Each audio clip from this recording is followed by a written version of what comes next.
గాజువాక లంకా గ్రౌండ్లో సుందర వస్త్ర మహాగణపతి విగ్రహంతో పాటు లడ్డూ కూడా భారీ ఎత్తున ఏర్పాటు చేస్తారు. అలాగనే ఈ సంవత్సరం కూడా భారీ ఎత్తులో లడ్డూ ఆవిష్కరణ చేశారు.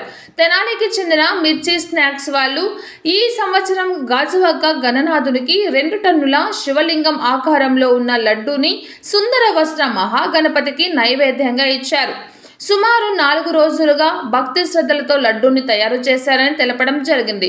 భక్తులకు ప్రసాదంగా పంచడానికి ఏర్పాట్లు చేయడం కూడా జరిగిందని కమిటీ మెంబర్స్ తెలిపారు. ప్రతి సంవత్సరం మన గాజువాక లంకా మైదానంలో జరుగుతున్న భారీ గణేష్ ఉత్సవాలు అందరికీ తెలిసిన విషయమే.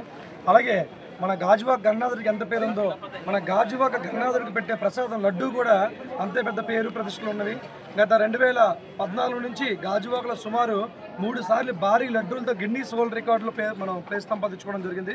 అదేవిధంగా గాజువాక గణేష్ ఉత్సవ్ 2025లో భాగంగా మనకి ఈ సంవత్సరం తెనాలికి చెందిన మిర్చి స్నాక్స్ వాళ్ళు ఈ సంవత్సరం మన గాజువాక గణనాథుడికి సుమారు 2.5 టన్నుల శివలింగం ఆకారంలో ఉన్న భారీ లడ్డూ ప్రసాదాన్ని కూడా ఈరోజు స్వామివారికి అందించడం జరిగింది.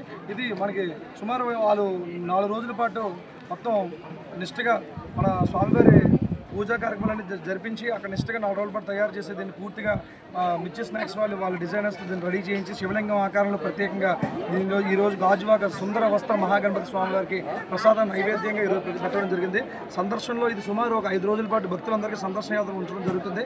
తర్వాత భక్తులందరికీ కూడా నైరా గోల్డ్ వాళ్ళు మరియు బ్లూ హెవెన్ వాళ్ళు దీన్ని ప్రసాదంగా భక్తులందరికీ పంచడానికి వాళ్ళు ఏర్పాటు చేయడం జరిగింది. ఈరోజు మధ్యాహ్నం సాయంత్రం 4 గంటల నుంచి భక్తుల సందర్శనాంతం కూడా మన శ్రీ మహావిష్ణు స్వామివారి పాదాల చెంత ఉంచి వినాయక స్వామివారి దర్శనం చేసుకునే వెంటనే లడ్డూ దర్శనం చేసుకునే విధంగా లడ్డూ మన ఏర్పాట్లన్నీ చేయడం జరుగుతుంది. అలాగే